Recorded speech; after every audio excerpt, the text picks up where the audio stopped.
Hello my dear students. So today our topic is molarity.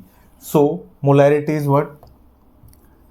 It is the number of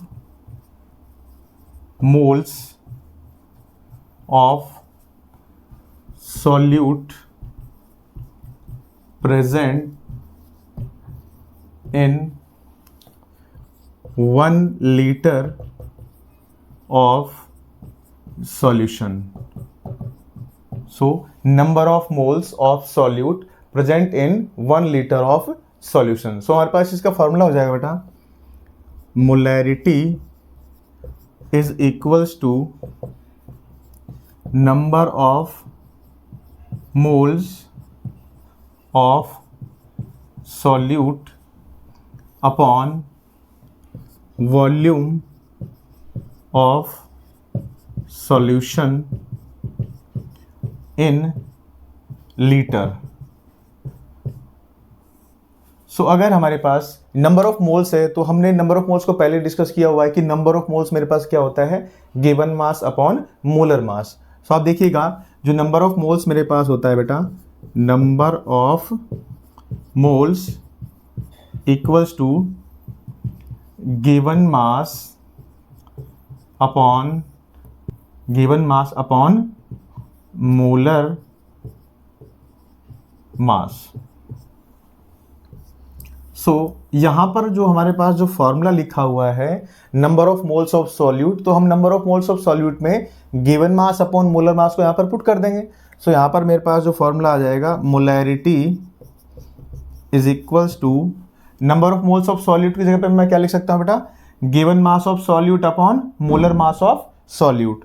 सो ये हो जाएगा मेरे पास given mass of solute upon molar mass of solute. So ये हमारे पास हो जाएगा given mass upon molar mass, यानी कि ये तो हो गया नंबर ऑफ मोल्स की जगह पे, और यहाँ पर नीचे हमारे पास हो जाएगा यहाँ volume of solution in litre.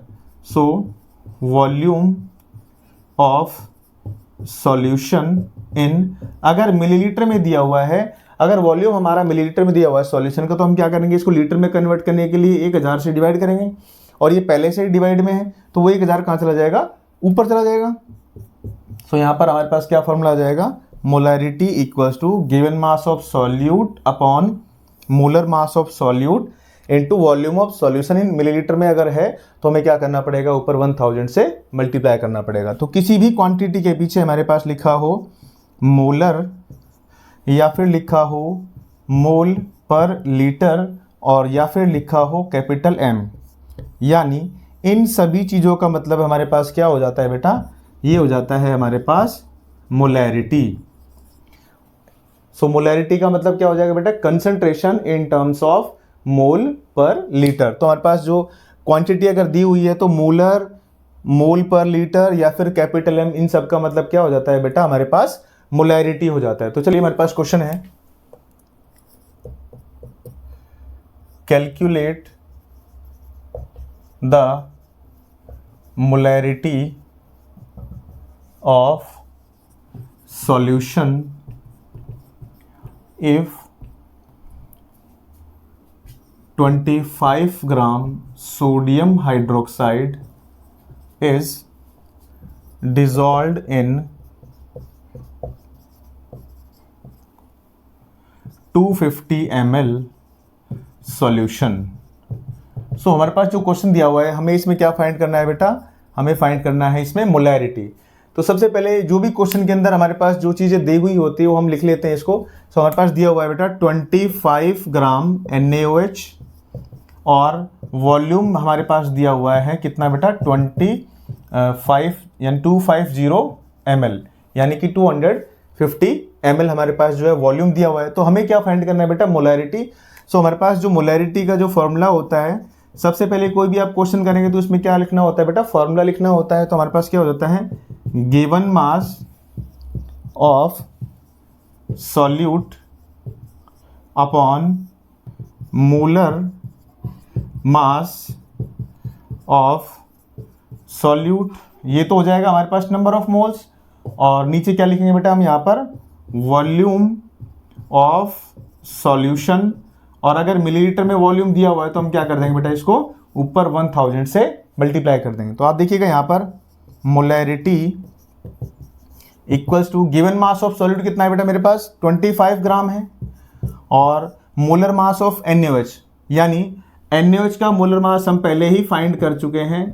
हमारे पास फॉर्मूला होता है बेटा कि जितने भी हमारे पास एलिमेंट्स है सबका एटॉमिक मास को ऐड कर दो, यानी सोडियम का जो मास होता है बेटा 23 होता है, ऑक्सीजन का जो मास होता है बेटा 16, और हाइड्रोजन का जो मास होता है 1 ग्राम। सो इन सबको ऐड कर देंगे तो हमारे पास आ जाएगा कितना, 40 ग्राम आ जाएगा। सो आप देखिएगा गिवन मास कितना है 25 ग्राम, और मोलर मास कितना है 40 ग्राम, और वॉल्यूम मेरे पास कितना दिया हुआ है 250 ml। सो ये 250 ml है, तो इसको लीटर में कन्वर्ट करेंगे तो ऊपर कितना आ जाएगा बेटा हमारे पास 1000।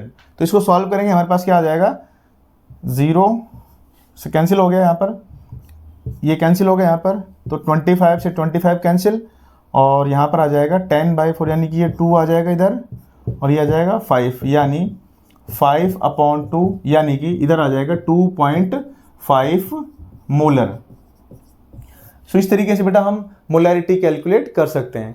अगर हमारी वीडियो आपको अच्छी लगी तो प्लीज़ इसको लाइक करें, शेयर करें, सब्सक्राइब करें और बेल आइकन को प्रेस कीजिए। Thank you.